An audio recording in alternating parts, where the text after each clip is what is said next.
Okay, welcome back to the SC25 Exhibitor Forum. Next up is Austin Shellman from Strategic Thermal Labs, who's going to take a look at the total cost of ownership of non-CDU liquid cooling. All right. Thank you. Good morning. I know, guys, it's folks coming to the back. It's pretty crowded in here, so if you can everybody just squeeze together, we'll get more people in the room. Standing room only for this one. End of the week. I understand everybody's very excited to be here. All right. Excuse me. And also, I didn't lose my voice. I'm just a very nervous speaker.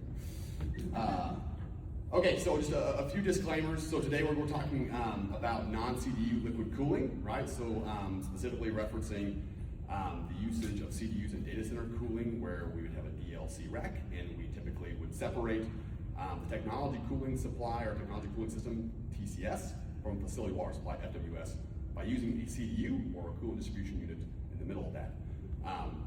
Most companies out on the floor that are doing liquid cooling have some form of a CDU within their arsenal of products to sell. STL is one of those companies, so we sell CDUs. So just want to give a quick disclaimer for any of the CDU manufacturers in the room that are no longer wanting to be friends with us, that we're still friends. We still like CDU. They have a place in this world, but I think it's kind of an important conversation to have. So for anybody who has interest in going a little deeper, we have some previous content on this subject. I think that we're probably one of the few that so boldly dare to talk about a world in the future where we maybe don't have a CDU in the cooling loop. So if you have interest and you want to know some additional information, there's a QR code on the screen. You can see some of our previous content there. This slide deck has 60 slides. We will go through every one of them. Okay, so this is the agenda for today. We're going to do a brief recap on CDUs, their functional value. I think most people in the room who showed for this probably know what that is, so I won't belabor that. We're going to talk about the feasibility of non-CDU liquid cooling, and then setting up a model, so and how that model works, and some of the data that came out of that for us to analyze the effective overall energy consumption impact of the CDU itself. Now, most who are in the liquid cooling community or maybe on the outside of the liquid cooling community who are familiar with it are probably not used to people within the liquid cooling community attacking their own hardware as being a contributor to energy consumption. But the truth is that we all have a responsibility to look at how every single device that we implement consumes energy, right? So it doesn't matter if we're just better than the technology that was 5 years ago.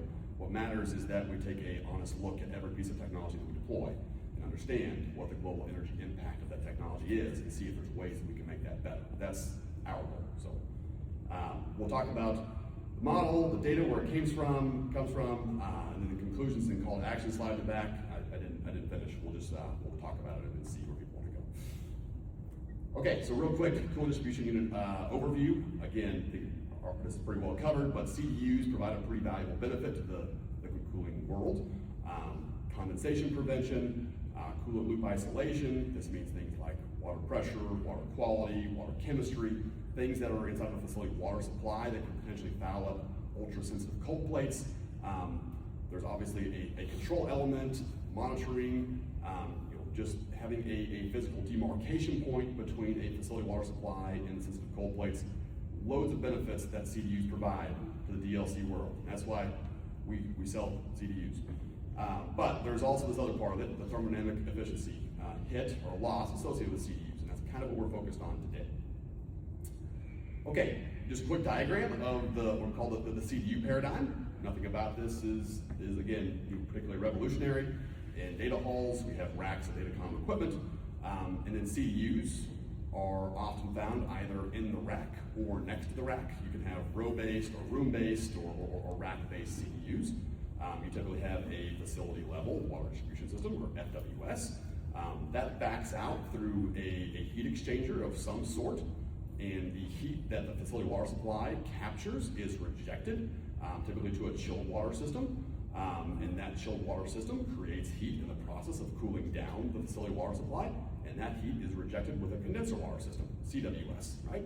And again, I'm not trying to muddy the conversation here with evaporative cooling towers versus dry cooling towers. Let's just say for right now, we're talking about dry cooling towers that consume no water, which is where a lot of data centers are trying to go. So we have a condenser water system, which is a dry cooling tower that dissipates all of the heat that accumulates from all of these collective loops, right? So every loop, all the way from the TCS that goes inside of a cold plate with 50 micron channels, up to the FWS, up to the chilled water system, all of that heat compounds and has to be rejected by the cooling tower, dry or wet, okay?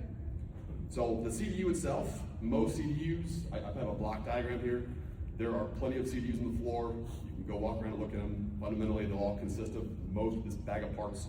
You're gonna have a brazed plate heat exchanger, or in some cases a very large plate frame heat exchanger, pumps, filtration, a reservoir, and some form of ATS, or an automatic transfer switch. Now what's important is the filtration portion of this. More and more frequently, CDU designers are recommending, or rather I should say the cold plate designers are recommending that the TCS loop be filtered to extraordinarily fine particulate levels. So 25 micron filtration is becoming very common in CDUs. So most CDUs on the floor will have a filter or multiple filters for redundancy that drop, that screen out particles that are as small as 25 micron. And the goal there is to be able to support cold plates that have hydraulic diameters in the 50 to 100 micron range, right? Because that's ultimately where heat fluxes are leading us to. Then there's the non-CDU paradigm, which is just entirely different, right? Very revolutionary. You've never seen anything like this before. But you have a data hall with racks, and you have cold plates and piping distribution systems and a facility water supply. You're going to have a chilled water system, a condenser water system, and an RFU instead of a CDU. And RFU is just a rack filtration unit. And that device sits exactly where the CDU went, except instead of having a heat exchanger and a pump inside of it, all it has inside of it is filters. It's very complicated. All right, on the feasibility of non-CDU liquid cooling. So this is, non-CDU liquid cooling with cold plates it's difficult. And this is like the relationship of God and man reaching out to touch each other a little bit here. And so we want to bridge that gap, right, between cold plates and facility water supply. And there's sort of, two ways that can go. Cold plates can reach out towards FWS, or FWS can reach out towards cold plates, right? And maybe it's a bit of both. But kind of look at, what it would take for cold plates to reach out and touch FWS. And what I mean by that quite literally is designing a cold plate that is inherently meant to operate on the facility water supply from the beginning. There's kind of three categories of things that would have to be changed about the cold plate. Surface treatments and corrosion prevention. Those exist, but they're experimental. They're actually pretty expensive to implement, and there's not a lot of reliability data on how well those hold up over time. Non-blocking flow paths, right? So hey, maybe just don't build a 50 micron cold plate. That's an idea. We need those for higher heat flux processors. That's ultimately the only way we're going to get enough heat or convective heat transfer performance to be able to satisfy the demands of upcoming AI processors. That probably is a little bit of a dead end long term. And then there is, of course, the pressure element of FWS. That's actually very easy, right? So we can design cold plates that can survive 300 PSI plus. So anybody who tells you, oh my goodness, a cold plate inside my server can't survive, it's 100 PSI, let's be real. That's actually very, very easy to design. We have two-phase refrigerant-based systems that are being deployed on the floor today that are surviving pressures that are much larger than that. No problem. Then there's the facility water supply portion of it, where it reaches out and touches the cold plate, meaning that what can we do to the facility water supply to make it more compatible with the cold plates that we just described? And so there's a few categories there, right? Increasing facility filtration levels. I have heard this in countless discussions with various industry bodies whose life ambitions are to work in and influence large industrial and commercial plumbing systems, talk about how difficult and expensive it is to filter a facility water supply down to ultra small micron levels. And I think that is absolutely wrong and a lie. There is absolutely nothing difficult about ultrafine filtration at scale when you are comparing yourself with the costs, expenses, and ongoing operational consumption of a CDU. So 25 micron at facility level, very doable. We'll talk about it. Maintaining copper compatible corrosion inhibitors, done. We've been doing it for 50 years. I don't know why we act like that's hard to do. Stop subcooling the facility water supply. That's a big one, right? So anybody in the room who doesn't know this, our focus is on energy efficiency. If your data center needs the CDU to stop condensation from occurring in the data hall, you have already lost. Subcooling the water down below the dew point is expensive from an energy perspective. Stop doing it, or we just don't have the conversation about how to achieve ultimate energy efficiency because you've already lost before we start the conversation. So, all right, moving on. Filtration. So, ultrafine filtration, again, this is a little bit of a difficult slide to follow here. I think hopefully what we all recognize is that the part about filtration that's expensive from an energy consumption perspective is the pressure drop associated with filtration. And I think most people would say 25 micron filtration at a facility level, oh my goodness, the pressure drop would be astronomical. Actually, that just depends upon the overall surface area of the filter that you're passing the fluid through. If you have a very large filter surface area, the overall velocity change of the flow is very, very small. So I'll just kind of leave it at that. The pressure drop is associated with the velocity change. It turns out that friction matters, but Bernoulli's velocity relationship with pressure is the first order most impactful contributor to pressure drop across a filtration system. So we can combat the ultra high flows and scale of a facility water supply by having larger filters. So we have a pretty bold assumption here. We've gone on a limb that if we were to do an apples to apples, comparison between CDU and non-CDU, that we could replace the square foot and volume occupied by a CDU with a filtration system. I think that we would do a like-for-like exchange. So it's not that the filtration doesn't take up space, it's not that it doesn't require hardware, it does, right? So it's not that we just take the CDU away and we walk away. No, we need to replace it with another piece of equipment, right? But we get to keep a like-for-like exchange on the space that those devices occupy. Okay, ultra-fine filtration at a fraction of the pressure drop. So, it turns out, this is a big one here, but if your CDU uses a 25 micron filter for the secondary size coolant loop, secondary side of coolant loop, 100% of the water passing those cold plates already goes through a 25 micron filter.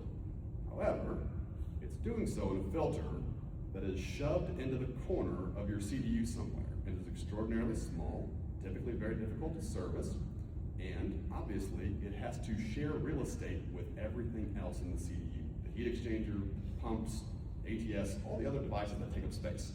Quick walk around the conference floor, you'll find plenty of CDUs.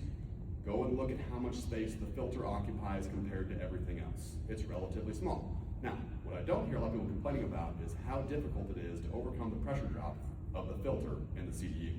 It's actually quite expensive from a pumping power perspective. You have to have very large pumps inside the CDU to overcome the filter inside of the CDU. If I take that same envelope, whether that's a rack mount CDU, or a row-based CDU, or a perimeter CDU, or Deschutes, like the biggest CDU on the floor, and pull out the pumps and the heat exchanger, and replace it with simple, common, commodity filters, I can drop the pressure drop on the TCS loop for the same flow rate and the same filtration level by almost 99%. It's pretty impactful. There's that whole thing about pressure drop being a function of velocity squared. I get lots and lots of surface area, velocity goes way down. So, very, very practical. Okay, what about water chemistry? And I will move a little faster. I think I have about 4 or 5 minutes left. Biological growth, water hardness, corrosion, chlorines and sulfides. All these slides will be up online. Suffice to say that none of these are a new problem to solve in industrial cooling systems. Okay, condensation. I think I already talked about that in my normal humorous way. Stop subcooling water and we don't have condensation. If you can't stop subcooling the water, you're just not going to be at the edge of the energy and efficiency conversation. That's all that means. Okay, what about water quality maintenance? So I hear this one quite a bit. Just one second.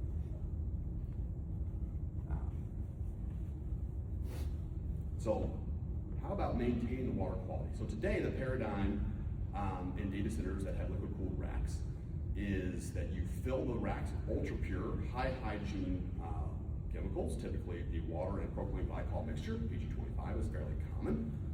And the hope is that that water quality doesn't drift over time. Now, that's actually difficult to maintain. Anybody who has actually deployed large liquid cooling systems knows that water has the propensity to change states, almost always in the direction of a worse state.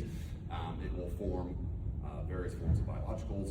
It wants to corrode things. It wants to scale. It wants to change, and never for the better. And that's just like the rest of everything in life. And so, of course, being very, very careful on how you fill the loop is extremely important in those systems. However, if you're planning to run a lot of scaled out DLC systems for a long period of time, you have to monitor that water over time. And periodically, you have to fix that water over time. If that water changes states, you need to correct it. If your TCS loop is one rack, and you have thousands of racks, because anybody who's deploying AI here at this conference, you have thousands of TCS loops that you need to be maintaining. So I kind of have this analogy here with a couple of my friends, and they're not really my friends. They're fake guys. Okay, this is just hyperbole. They're not real. Got Josh and Chad. So Josh, he's responsible for making sure that water quality and all the cold plates within his AI data center are always at a very high level, well maintained, high quality, and that they don't foul or plug the cold plates on his very high performance 50 micron cold plates, right? Which is a very narrow channel with very sensitive water quality attributes. Chad, the other friend that we have here, same problem. He's got an AI data center, 50 micron cold plates. Josh has got 1,000 racks with each one of them has a 100 kilowatt CDU at the top of it. It's 4 RU. He has a 25 micron filter in there to help keep the water strained of any solid particles. Chad has 1,000 racks also. He also has a 4 RU 100 kilowatt rack filtration system and 25 micron filters that are extraordinarily large because he doesn't have pumps and heat exchangers inside that loop. Josh, he's got 1,000 individual loops he has to maintain. Chad has one loop he has to maintain. Josh has to use propylene glycol and biocides and corrosion inhibitors inside of this loop. Chad also has to use biocides and corrosion inhibitors, but because he has one big loop that he's treating continuously, he's not using propylene glycol. Big deal. Next, Josh has to go around and periodically sample the water in his loops. He can't just let that cold plate loop sit there for 2 years and hope and pray that it didn't grow into something that looks like the Stranger Things TV show. So he'll go along and sample that water and take specimens and send them out to water quality assessment labs. And God forbid something changed over time, he will have to go and do a transfusion on that water loop, or have to inject chemicals back into that loop. And he has 1,000 racks to do that on. He's a busy guy. Chad, on the other hand, has one big water loop. It has active monitoring of those devices because that's extremely common in data centers today. They can actively monitor for chlorides, sulfides, pH, hardness. They can monitor for bacterial growth level, colony forming units, turbidity, conductivity, and all of that is automatically maintained in one location in the mechanical room outside of the data center floor. It's kind of hard to make an argument that Chad's life is more difficult than Josh's, and I'll leave it at that. Okay, so the cost setup model, which is really the thing you guys came here to see, we'll post all this stuff up online.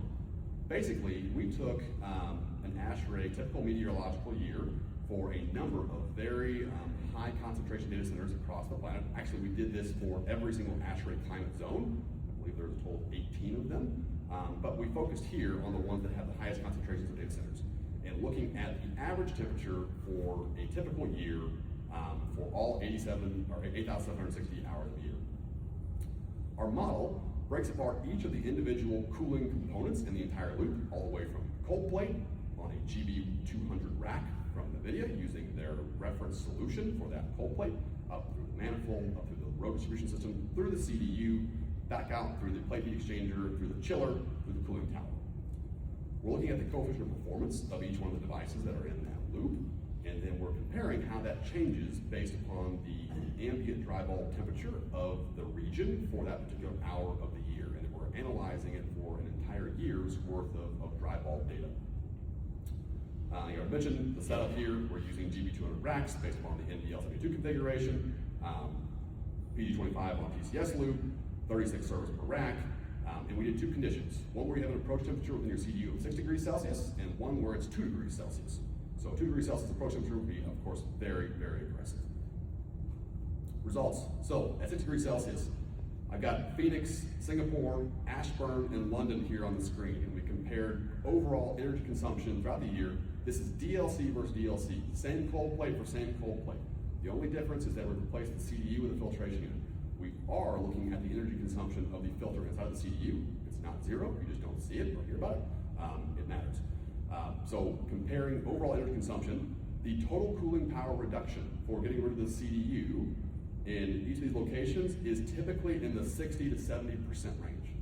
That's total cooling power, not overall building power, cooling power, specific to the devices I just previously named, but that's DLC versus DLC.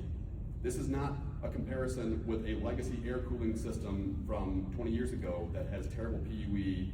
This is a state-of-the-art GB200 cold plate DLC system with a modern CDU being compared against itself in identical configuration minus the CDU.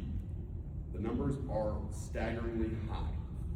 Okay, PUEs that drop down 2-3% annually. That's a big deal. If you're deploying a gigawatt data center and you can save 2 or 3% of the total power budget, you should do that. That's more energy than most towns consume. 2 degrees Celsius approach. What if I just had a really, really big CDU that has a very small approach temperature, like massively big CDU? Does the energy consumption savings change? The answer is yes. Not by much. It's still at 50%. 50% of the energy consumed on cooling can be given back with even a 2 degrees Celsius approach temperature. That's a big deal. All right.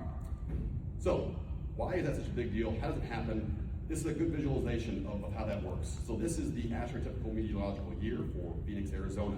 This is roughly the average hourly temperature from January 1st through December 31st in Phoenix, Arizona. I drew a couple of lines on there. So there's an economization limit, right? So what that means is when the air temperature outside is cooler, I don't need to run my chiller. Our model accommodates for that, right? Cool temperatures, chiller turns off. Hotter temperatures, chiller turns on. That band between the green line and the orange line reflects the impact of the CDU on the number of hours per year that can operate in economization mode.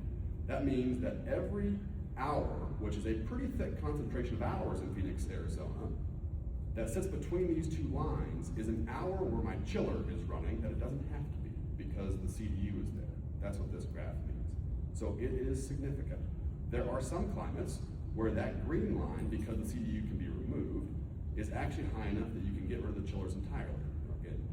My assumption here is that everybody is somewhat on the same page that chillers have the highest energy consumption per watt of heat rejected of any cooling device in the data center cooling network, right? And that is very true.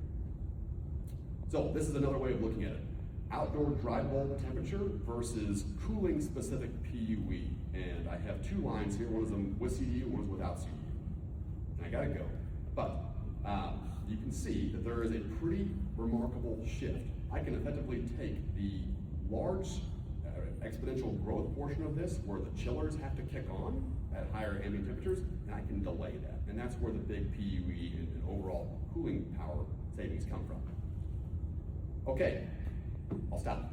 So, thank you for listening to me. Guys, this is a good talk. Hope everybody enjoyed it. We do have some giveaways in the back, so if anybody has questions, if you ask a question, you will be rewarded with a sticker or something else. So, thank you.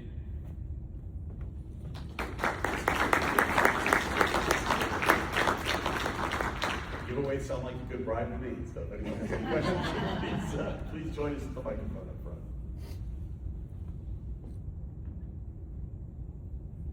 I think you gave them all the goods during the presentation. Okay.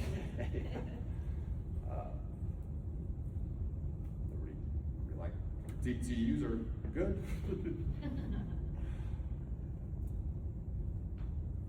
Sometimes we get questions, sometimes we don't. This guy got a question. I knew this guy had a question. Let's go. So you mentioned in the TCS loop, or the facility loop, the water treatments that you're doing there to maintain, yesterday, or maybe it was Monday, fall, whatever. Attended a talk with several large national lab kind of employers who mentioned having issues with water quality in deployments, bio growth, solid deposits and things in the cold plate that seem a little counter to what you're saying, or what you're saying in using the facility water loop and the challenges there.